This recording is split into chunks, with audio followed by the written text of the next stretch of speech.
મિત્રો, આ વિડીયોમાં તમે વૃક્ષારોપણનો ઉત્તમ નમૂનો જોઈ શકશો। મિત્રો, આમાં વૃક્ષો ઉગાડવા માટેના ભરપૂર પ્રયાસો કરવામાં આવ્યા છે, જે તમે જોઈ શકો છો વિડીયોમાં કે જે જગ્યાએ વધુ પડતું પાણી પણ ભરાઈ રહે છે તે જગ્યાએ માટી ઠલવીને મિત્રો કેવી રીતના વૃક્ષોનું વાવેતર કરવામાં આવે છે। આ જગ્યા ધોલેરા સાઇટ પર તમને જોવા મળે છે। ત્યાં વન વિભાગ દ્વારા એક ખૂબ જ સારો પ્રયત્ન અને પ્રયાસ કરવામાં આવ્યો છે વૃક્ષારોપણ માટેનો। તો આ સાઇટ પર કેવી રીતના કામગીરી કરવામાં આવી છે તે આપણે આજના વિડીયોમાં સમજવાનો પ્રયત્ન કરીશું। મિત્રો, જો આપ અમારી ચેનલમાં નવા હો તો અમારી ચેનલને સબસ્ક્રાઈબ કરીને વિડીયોને લાઇક અને વધુમાં વધુ આગળ શેર પણ કરતા રહો। મિત્રો, તમે જોઈ શકો છો કે આ જગ્યા પર પાણી ભરાયેલું રહે છે અને તે જગ્યામાં આપણે વૃક્ષોનું વાવેતર પણ કરવું છે, તો તે કેવી રીતના શક્ય બને? તો મિત્રો, આમાં ગુજરાત વન વિભાગના ભરપૂર પ્રયાસો કરવામાં આવ્યા છે અને તેની તમે મિત્રો મહેનત પણ જોઈ શકો છો।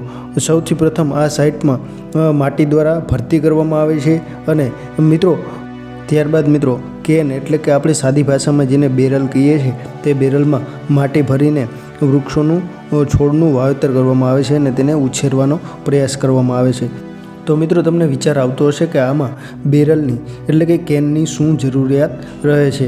એમને પણ ખાલી જગ્યામાં વૃક્ષોનું વાવેતર છોડનું વાવેતર થઈ શકે, પરંતુ મિત્રો જો ખાલી જગ્યામાં વૃક્ષોનું વાવેતર કરે તો તે છોડ કોહવાઈ જાય છે।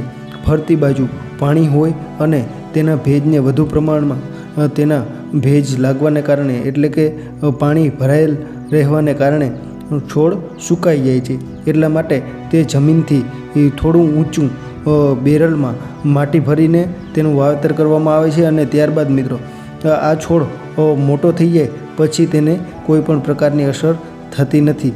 એટલા માટે મિત્રો આવું વાવેતર કરવામાં આવે છે। આવા ઓછા મારા ખ્યાલ પ્રમાણે ગુજરાતમાં આવો પહેલો જ પ્રયાસ હશે।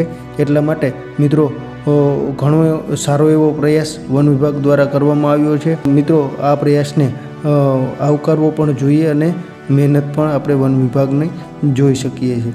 તો મિત્રો, આવા ને આવા વન વિભાગ દ્વારા ખૂબ વૃક્ષો ઉછેરવા માટેના દર વર્ષે પ્રયાસો કરવામાં આવે છે। દર વર્ષે વન મહોત્સવ થકી મિત્રો લોકોમાં વૃક્ષોના વાવેતર પ્રત્યે જાગૃતિ પણ ફેલાય તેવા પ્રયાસો કરવામાં આવતા હોય છે। એટલા માટે મિત્રો આપણે પણ વન વિભાગને પૂરતો સપોર્ટ કરવો જોઈએ અને આપણા જે ભારત દેશમાં અને ગુજરાતમાં જે વૃક્ષોનું ઓછું આવરણ છે તે વધારવામાં આપણે મદદરૂપ થવું જોઈએ। મિત્રો, કોઈના કોઈ રીતના આપણે વૃક્ષો એક રીતે નહીં તો બીજી રીતના આડકિત રીતના ઉપયોગી જ છે। દરેક પ્રકારનું વૃક્ષ મિત્રો આપણે કોઈ ઔષધિ તરીકે, કોઈ ફર્નિચરના લાકડા તરીકે અથવા તો મિત્રો કોઈ આપણે ફૂલના છોડ તરીકે, ફ્રૂટ તરીકે બધા વૃક્ષોનો આપણે ઉપયોગ કરતા જોઈએ છીએ। એટલા માટે વધુમાં વધુ વૃક્ષો થાય તેવા આપણે પ્રયત્નો કરવા જોઈએ મિત્રો અને તેની જાગૃતિ ફેલાવવામાં વન વિભાગને મદદરૂપ થવું જોઈએ।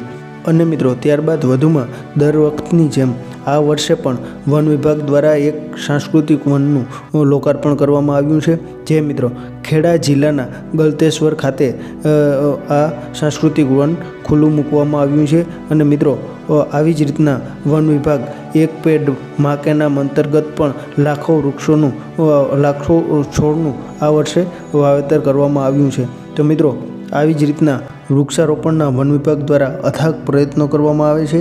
આપણે પણ તેની સાથે જોડાવવું જોઈએ અને આમાં લોકજાગૃતિમાં ભાગ લેવો જોઈએ।